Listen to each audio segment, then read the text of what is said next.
একমাত্র মেয়ের জন্মদিন বলে কথা, তার জন্মদিনে যদি তার মা যদি তাকে কিছু না বানিয়ে দেয় তাহলে কি হয় বলেন তো। হ্যালো, আসসালামু আলাইকুম, সবার কি অবস্থা? আশা করি সবাই খুব ভালো আছেন, আমিও খুব ভালো আছি আলহামদুলিল্লাহ।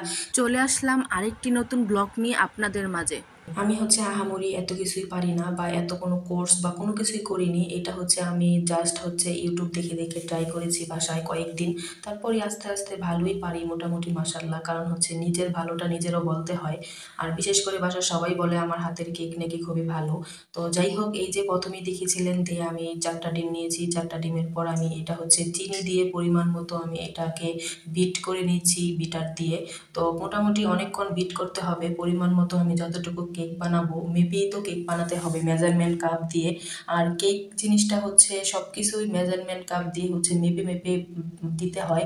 একটু যদি 19 থেকে 20 হয় তাহলে একটু সমস্যা হয়ে যেতে পারে। তো যাই হোক, এই যে মেজারমেন্ট কাপ দিয়ে আমি বারবার অল্প অল্প করে চিনিগুলা দিচ্ছি আর বিট করে নিচ্ছি। একেবারে চিনি দিতে কখনোই যাবেন না, তাহলে একটু বিট করতে সমস্যা হয়ে যাবে। সেই জন্য আমি একটু একটু করে চিনি দিচ্ছি আর বিট করছি। তো বিট করতে মোটামুটি সময় লাগে 7 থেকে 8 মিনিট সময় লাগে, কারণ মোটামুটি অনেকটাই সময় লাগে বিট করতে। আর আমার এই বিটারটা মোটামুটি ভালোই, খারাপ না, আমার বাসার কাজের জন্য চলে আর কি। তারপর আমার চিনিগুলো যখন বিট হয়ে গিয়েছে তখন আমি এখানে পরিমাণ মতো তেল দিয়ে দিব।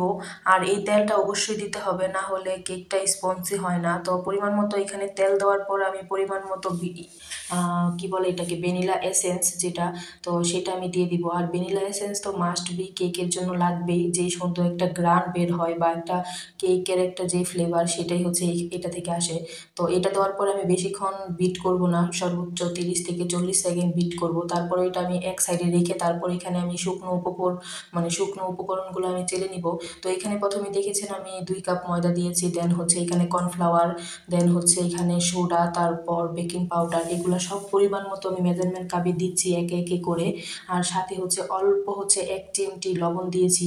দিয়ে আমি এই সবগুলা শুকনো উপকরণ সুন্দর করে চেলে দেন সুন্দর করে একসাথে মিশিয়ে নিব শুকনো উপকরণগুলো। সবসময় মনে রাখতে হবে কেক বানাতে গেলে অবশ্যই শুকনো উপকরণগুলো চেলে নিতে হবে, না হলে অনেক সময় অনেক কিছু থাকে এই ময়দার মধ্যে। তারপর আমরা এটাকে এখন আস্তে আস্তে করে আমরা যেই বিট করে রেখেছিলাম আগেই ডিমের ইয়েটা, ব্যাটারটা, সেই ব্যাটারের মধ্যে আমরা আস্তে আস্তে করে এই শুকনো উপকরণগুলো এখানে দিব। কয়েকবারে দিব, একবারে কখনই দিব না, কারণ একবারে দিলে এটা আমরা ভালো করে ব্যাটারটা তৈরি করতে পারবো না। সেই জন্য আস্তে আস্তে 3 থেকে 4 বারে দিতে হবে আর আস্তে আস্তে মিশাতে হবে।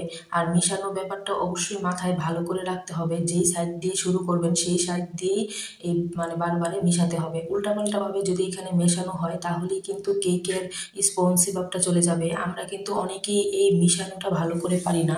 তো আসলে এই মিশাতে ভালো করে পারলেই ভালো করে কেকটা বানানো যায়। কেকটা বানানো যায় বলতে কেকটা ভালো হয় আর কি। তো দেখেছিলেন বারবারে আমি কয়েকবার এখানে লিকুইড দুধ দিয়েছিলাম, লিকুইড দুধ দিয়ে একটু ভালো করে মিশিয়েছি, কারণ লিকুইড দুধ দিলে আমার কাছে খুব ভালো লাগে কেকটাতে, একটু স্পঞ্জি হয় বা একটু সুন্দর সফট হয়। তো এটা পার্সোনাল, কেউ চাইলে দিতে পারেন, কেউ না চাইলে নাও দিতে পারেন। তো যাই হোক, এখন আমি এটাতে ভালো করে একটা আমি কেকের পাত্রে ডেকে ঢেলে দিয়েছি। আর নিচে একটু সুন্দর কাগজ বিছিয়ে দিয়েছি যাতে করে না লাগে। আর যেহেতু আমার বাসায় ওভেন নাই, আমি গ্যাসের মধ্যেই তৈরি করব কেকটা।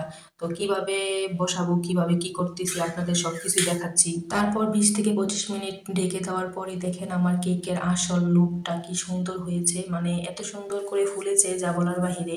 এখন ঠান্ডা হয়ে গিয়েছে বিদায় ফোলাটা কম লাগতেছে, কিন্তু মোবাইলের ক্যামেরাতে কতটুকু বোঝা যাচ্ছে আমি জানি না, কিন্তু সত্যিকারে আসলে অনেক সুন্দর হয়েছে কেকটা।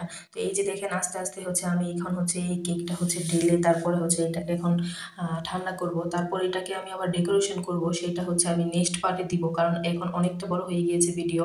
সেই জন্য নেক্সট পার্টে নিয়ে চলে আসবো এর পরের পার্ট। তো সেই পর্যন্ত সবাই ভালো থাকবেন, সুস্থ থাকবেন, আর সেটা দেখার জন্য সবাই আমার সঙ্গেই থাকবেন। আল্লাহ হাফেজ।